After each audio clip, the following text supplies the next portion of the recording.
जय जगन्नाथ समस्त को आईसीआर कटक रिक्वायरमेंट आसी जाइए जोटा कि basically out various post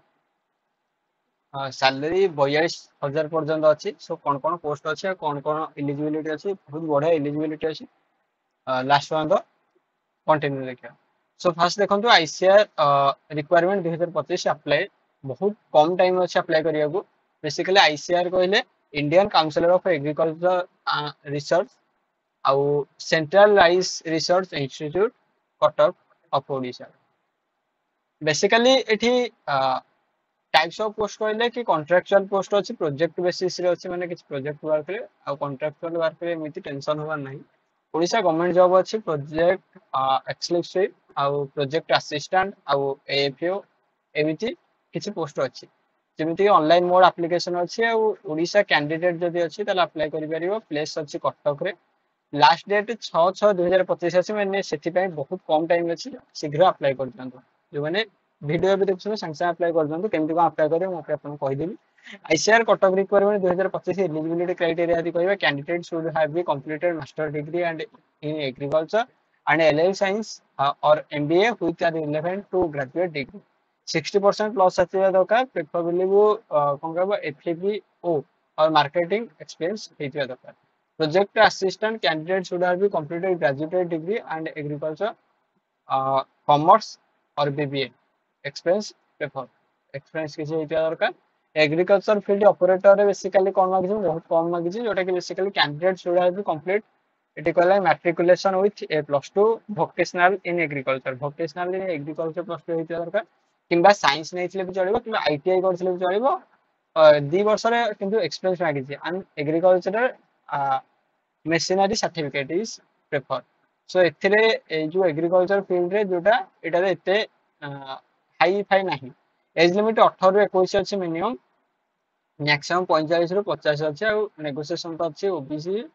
SC ST आ जो माने कि एटा तो रुपे आगु सैलरी प्रोजेक्ट एक्सक्लूसिव रो 42000 प्रोजेक्ट असिस्टेंट रो 24000 आउ एफओ 18000 अछि सिलेक्शन प्रोसेस तीन प्रकार रोजी तीनटा पार्ट रे सिलेक्शन होची गोटे होची शॉर्ट लिस्टिंग तापरे रिटन कम पर्सनल इंटरव्यू रहिबो और डॉक्यूमेंट वेरिफिकेशन रहिबो फास्ट रे कहजी डॉक्यूमेंट जदी वेरिफिकेशन अछि ताले आगु बढ़ंतो जदी डॉक्यूमेंट वेरिफिकेशन नथियो ताले बाधियो भाई दीटा प्रोसेस रे होची सिलेक्शन होची कि आसी डॉक्यूमेंट वेरिफिकेशन रे ये हेला ताले बहुत बाधियो आ डॉक्यूमेंट एतरे भी एते किछ आगे जदी एतरे एलिजिबिलिटी आपण अछन ताले किंतु फ्री अछि माने भाई अप्लाई करन किछि कथा नै पैसा थोड़ी ना बोलू क्वालिफिकेशन अधिक होची ताले हमर 10th +2 आईसीआर कटक रिक्वायरमेंट जोटा क्वालिफिकेशन सर्टिफिकेट दरकार जोटा कि 10th +2 आ +3 जदी जोटा रे हमर +3 दरकार नै +2 दरकार सेटा रे only +2 certificate including date of birth आउ टू रिसेंट फोटो दिटा दरकार कास्ट सर्टिफिकेट दरकार आ इफ एनी एक्सपेंस अछि एक्सपेंस सर्टिफिकेट दरकार जदी एक्सपेंस नाही ताले पके दो किछि भाई असुविधा नाही पैसा हेतरे 2 वर्ष मागिछि भाई चलिबो जस्ट करि परिबे କିନ୍ତୁ ଫ୍ରେଶରରେ ପ୍ରୋଜେକ୍ଟ ବେସିସରେ ନଅନ୍ତିନି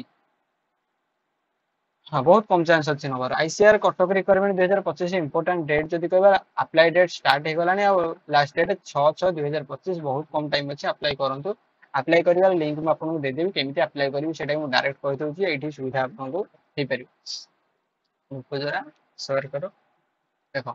एठी बेसिकली कोन दबो तमरो नेम दबो पोस्ट जोटा दरकार दबो पर्सनल नंबर दबो father's name date of birth category gender marital status married है कि नॉन मैरिड है मोबाइल नंबर ईमेल नंबर तापरे प्रेजेंट पोस्टल एड्रेस माने तमरो पोस्टल एड्रेस आईडी दबो तापरे नेक्स्ट करियो नेक्स्ट कला परे एमिता हम नेक्स्ट होबन नेक्स्ट हला परे एते भी एटा कष्ट नै अप्लाई करियो सो एति केनथला जदी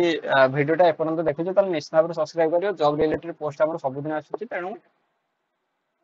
जॉइन करि राखियो जय जगन्नाथ चैनल मारे जय हिंद।